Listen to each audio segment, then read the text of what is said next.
안녕하세요. 오늘은 소그룹 꿈과 제17과 여호와의 손이 내 위에 있으므로에 대해서 함께 나누어 보도록 하겠습니다. 오늘 함께 나누실 하나님의 말씀은 에스라 7장 1절에서 28절까지의 말씀입니다. 영상을 잠시 멈추시고 성경을 펴셔서 하나님 말씀을 읽어보시기를 바랍니다. 그러면 서론을 읽어보면서 오늘의 내용을 파악해 보도록 하겠습니다. 이스라엘 백성들은 하나님의 도우심과 스룹바벨의 지도 아래 성전을 재건했습니다. 하지만 그들은 하나님의 계명과 율법에 무지했습니다. 이때 하나님이 보내신 사람이 에스라입니다. 하나님께서 그를 보살피셨기에 바사 왕은 에스라의 요청을 다 들어주었습니다. 에스라는 하나님의 선한 도우심으로 예루살렘에 무사히 귀환하여 사명을 감당했습니다. 그래서 오늘 내용의 배경은 이스라엘 백성들이 바벨론의 포로로 끌려갔다가 두 번째로 귀환한 2차 포로 귀환 시기입니다. 이때는 에스라 6장과 비교해서 대략 60년 정도의 시간이 흐른 뒤인데요. 이스라엘 백성들이 성전은 재건했지만 그 안에 하나님의 말씀에 대해서 무지하였기 때문에 하나님 말씀대로 살기에 어려움이 있었습니다. 그래서 하나님께서 에스라라는 사람을 준비하시고 보내셔서 이스라엘 백성들을 다시 말씀으로 세우기 위한 하나님의 역사하심이 드러나는 장이 오늘의 내용입니다. 그러면 오늘의 본문을 읽어보면서 에스라의 사명이 무엇이었는지 한번 살펴보도록 하겠습니다. 예루살렘에 돌아온 에스라에게 주어진 사명은 무엇입니까? 첫째, 하나님의 말씀을 연구하여 가르치는 일입니다. 성전 재건을 완성한 이스라엘 백성들은 하나님께 다시 예배를 드리기 시작했습니다. 그러나 에스라가 본 그들의 모습은 하나님의 말씀과 멀어져 있었습니다. 말씀을 잘 알지 못해 하나님의 뜻대로 살지 못했습니다.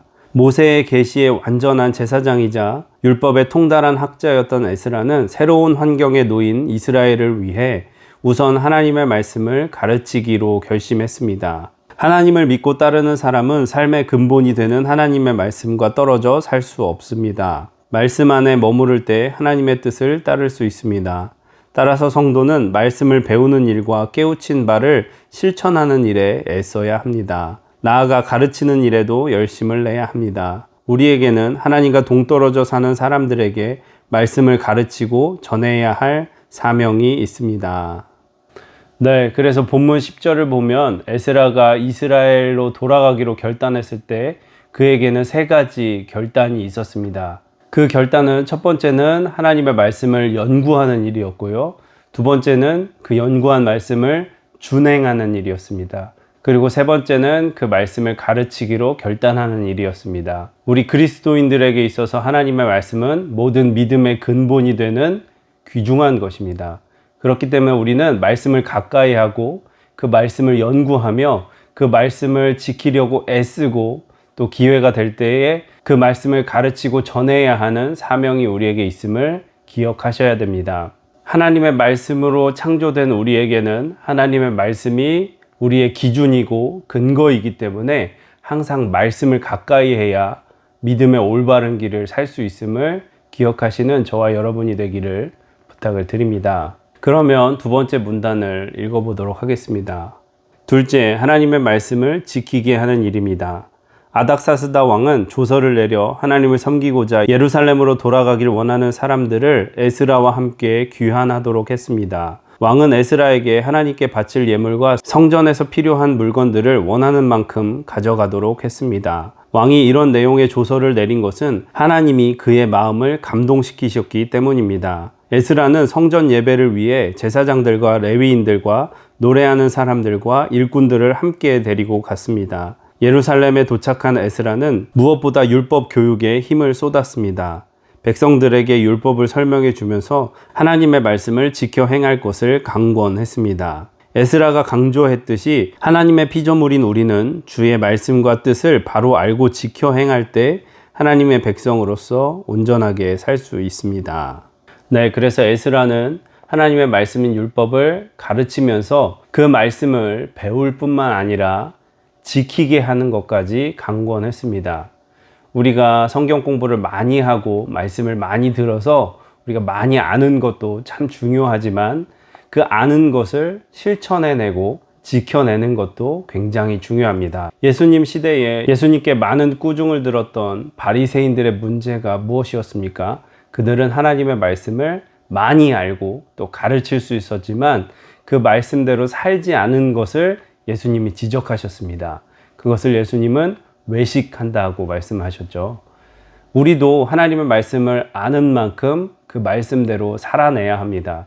그렇지 않으면 우리도 주님께 그러한 책망을 받을 수도 있기 때문입니다. 하나님의 말씀을 잘 배우고 또 그 말씀대로 살고자 하는 저와 여러분이 되시기를 주님의 이름으로 부탁을 드립니다.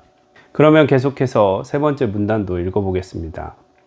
셋째, 하나님을 송축하게 하는 일입니다. 바사왕 아닥사스다는 에스라가 예루살렘에 돌아가 사명을 감당하도록 적극 도왔습니다. 이는 하나님께서 왕을 사용하셨기에 가능한 일이었습니다. 하나님은 이방 왕의 마음뿐 아니라 모든 환경과 상황을 움직이시는 분입니다. 에스라는 이스라엘 백성을 향해 아닥사스다 왕에게 도울 마음을 품게 하신 하나님을 송축하게 했습니다.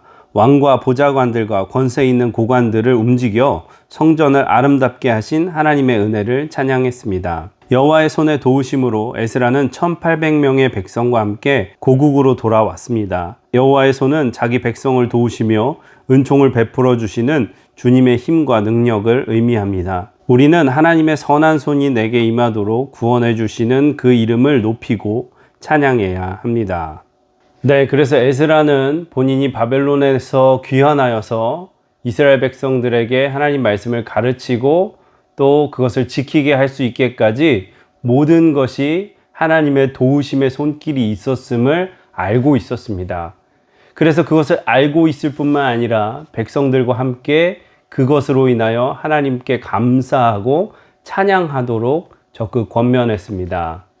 우리 믿음의 사람들은 하나님께서 보이지 않는 하나님의 섭리와 인도하심으로 늘 우리를 지키시고 도와주신다는 것을 기억하셔야 합니다.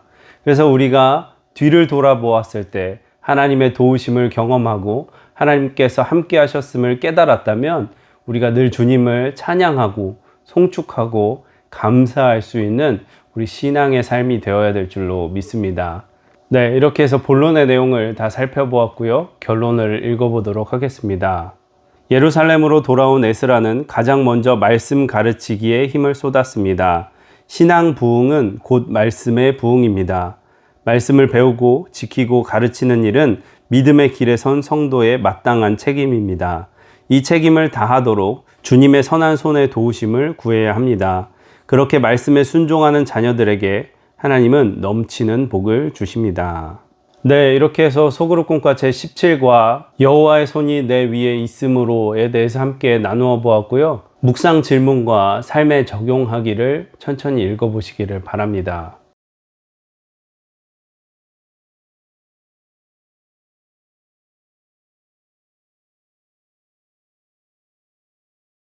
묵상 질문과 삶에 적용하기를 다 읽어보셨으면 오늘 하나님께서 주신 결단과 믿음을 붙잡고 기도하시고 또 교회의 여러 중보의 제목들을 위해서 기도하신 후에 마치시면 되겠습니다. 수고 많으셨습니다. 감사합니다.